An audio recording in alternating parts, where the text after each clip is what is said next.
నమస్తే. ఇన్నాళ్ళు నన్ను సపోర్ట్ చేస్తూ, ఎంకరేజ్ చేస్తూ మీ ప్రేమని నాకు అందిస్తున్న ప్రతి ఒక్కరికి కృతజ్ఞతలు.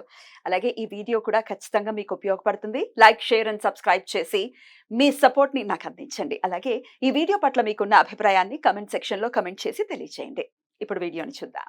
నమస్తే. Welcome to our channel. నేను కుప్పా పద్మిని. ప్రస్తుతంతో పాటు ప్రముఖ ఆధ్యాత్మికవేత్త, ప్రముఖ న్యూమరాలజిస్ట్ లక్ష్మీ నరసింహస్వామి ఉపాసకురాలు శ్రీమతి స్రవంతి గారు మనతో పాటు ఉన్నారు. మాట్లాడదాం. నమస్తే అక్క.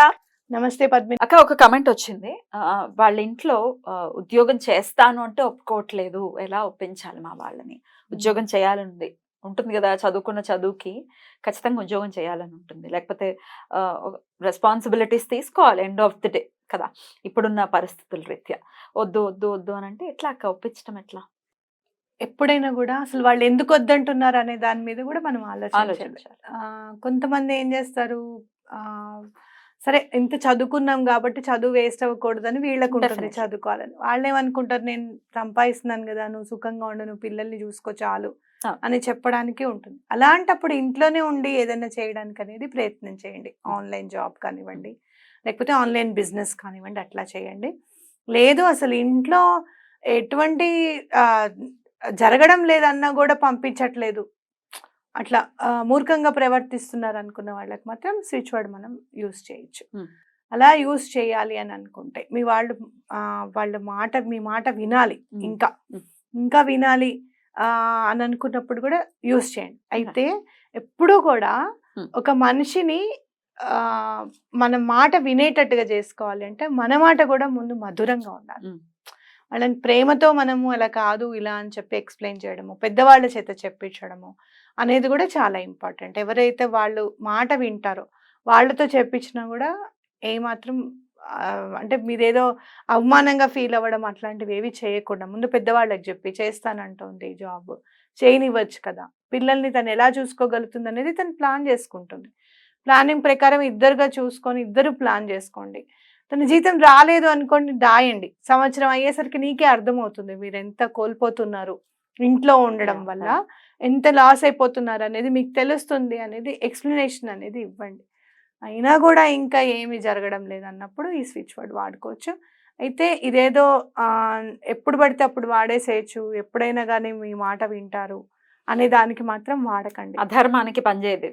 పనిచేయదు. పని చేసినా దాని ఫలితాలు మీరు మళ్ళీ వెంటనే చూడాల్సి వస్తుంది. ఎందుకంటే మనం ఏ స్విచ్ వర్డ్స్ ఇచ్చినా కూడా, ఏ మనం వాడినా కూడా యూనివర్స్ మనకి ఆ పని అయ్యేటట్టుగా మన సబ్ కాన్షియస్ మైండ్ని ట్యూన్ చేస్తుంది కాబట్టి ఆ పని అవుతుంది. మరి యూనివర్స్ కూడా చూస్తుంది కదా ఎలాంటి పని చేశారు వీళ్ళు అనేది చూస్తుంది, తప్పకుండా రికార్డ్ చేసుకుంటుంది. కాబట్టి మంచికి ఉపయోగించడం అనేది చాలా ఇంపార్టెంట్. ఏది సాధారణంగా మీరు ఏదైనా చెడుకు ఉపయోగించినా కూడా పని అయితే అవ్వదు, ఖచ్చితం అది మాత్రం. అయితే ఇది మాత్రం ఒక చిన్న వర్డ్ అనమాట, BOW బౌ. అంటే తన మాట వినాలి అని చెప్పి, వినాలి అని చెప్పి. ఎలా వినాలి? టేక్ ఎ బౌ అని ఎందుకంటాం మనం చెప్పు? అవతల వాళ్ళు చెప్పింది కరెక్ట్, మనకు అర్థం కాని వాళ్ళు చెప్పారు, వీళ్ళు భలే చెప్పారు, వీళ్ళలాగే ఇంకెవరో చెప్పరు అని అన్నప్పుడు టేక్ ఎ బౌ అవునా. అంటే అలాంటి పరిస్థితులు కల్పించబడతాయి, మీరు చెప్పింది వాళ్ళు వింటారన్నమాట. కాబట్టి బౌ అనేది తప్పకుండా వాడండి. BOW బౌ. అతను నా మాట వినాలి, ఆయన నా మాట విని నన్ను ఉద్యోగానికి పంపించాలి, నా మాట విని మా అమ్మ నాన్నలతో నన్ను మాట్లాడేటట్టు చేయాలి. ఏదైనా కోపం వచ్చి తల్లిదండ్రులతో మాట్లాడొద్దు అని చెప్పే వాళ్ళు కూడా ఉన్నారు. వాళ్ళు మన ఇంటికి రావద్దు, మనం వాళ్ళ ఇంటికి వెళ్ళొద్దు అనే వాళ్ళు కూడా ఉన్నారు. ఇంతకన్నా దౌర్భాగ్యులు ఇంకొకళ్ళు కన్నా పిల్ల ఓకే, కన్నా తల్లిదండ్రులు వద్దు అని అంటే మధ్యలో గొడవలు అలా వస్తాయి పద్మిని. ఒక్కొక్కసారి మాట పెరిగిపోయి కన్నతల్లి ముఖం కూడా చూడలేని పరిస్థితులు ఉంటాయి. ఇప్పుడేమో నాకు తెలియదు కానీ ఇదివరకు అలా ఉండేది. ఇప్పుడంటే ఇంకా చాలా ముందుకు వచ్చేసాయి అనుకో. కానీ అలాంటి పరిస్థితులు వచ్చినప్పుడే మరి ఇంత డివోర్స్లు అవన్నీ ఎందుకు పెరిగిపోతున్నాయి? మమ్మల్ని చూడొద్దు అంటున్నాడు అని చెప్పి వీళ్ళకి కూడా కోపం వచ్చి, సరే మనం బయటికి రా, నువ్వు ఉద్యోగం చేసుకుంటున్నావు కదా అని అనేస్తున్నారు. అర్థమైందా నీకు? కాబట్టి అలాంటి వాటికి కూడా యూస్ చేసుకోవచ్చు. BOW బౌ. చక్కగా మీరు ఏమన్నా తాగొద్దని చెప్తున్నారు, తినద్దు, ఎక్కువగా జంక్ ఫుడ్ తినద్దు అంటున్నారు పిల్లల్ని, లేకపోతే తాగుడికి అడిక్షన్ ఉంది బాగా, అలాంటి వాటికి కూడా ఈ బౌ వాడుకోవచ్చు అనమాట. తప్పకుండా మీ మాట వింటారు అవతల వ్యక్తులు, మీ మీ ఇంటెన్షన్ కరెక్ట్ అవ్వాలి అంతే. వాళ్ళకి Intention ఏ correct హా- ఉండాలి. అవతల వాళ్ళకి ఏ హాని కలిగించదిగా ఉండాలి. మీ ఉద్దేశం సదుద్దేశం అయితే తప్పకుండా ఈ స్విచ్ వర్డ్ పనిచేస్తుంది. రైట్. అయితే ఒక్కొక్కసారి పర్సెప్షన్ మ్యాటర్స్ అక్క. ఇప్పుడు తల్లిదండ్రులు ఉన్నారు. ఇప్పుడు ఇంకా ఆ పిల్లకి పెళ్ళి అవ్వలేదు. ఆ పిల్ల ఎక్కడికో వెళ్ళి ఉద్యోగం చేస్తాననంటే సేఫ్టీ మెజర్స్‌ని ఆలోచించి వద్దు అనంటే, అరే ఇంత చిన్న రీజన్‌కి నన్ను వెళ్ళనివ్వట్లేదు అని ఆ అమ్మాయి అనుకుంటుంది. తల్లిదండ్రులేమో లేదు నీ సేఫ్టీ ఈజ్ ఇంపార్టెంట్ అని తల్లిదండ్రులు అనుకుంటారు. ఎవరి పర్సెప్షన్ రైట్ అని అనుకోవాలి ఇట్లాంటి పరిస్థితుల్లో? సేఫ్టీ అనేది ఎలాంటి అంటే ఇప్పుడు మీరు బెంగుళూరుకా లేకపోతే ఎక్కడన్నా చూడండి, కొన్ని కొన్ని ఏరియాస్ ఉంటాయి. తల్లిగా నాకు భయమే. ఉమ్.